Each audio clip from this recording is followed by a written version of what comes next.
Senior. What's up, man? Now we there here. Now we there here. A1 mansion. For real, man.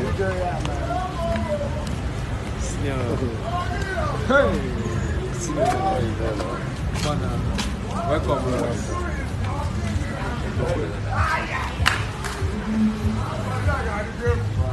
Hey! Governor, please. Let them give a chance.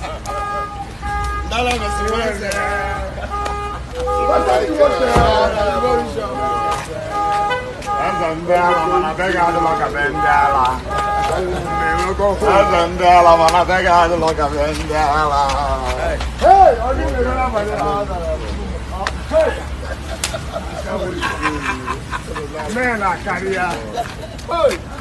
Dog and dog. Man, I carry out.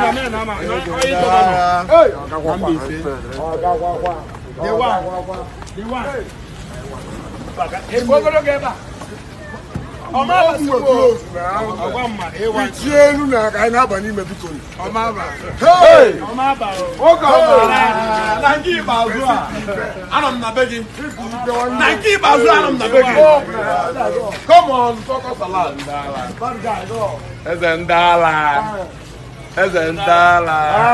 Come on, please.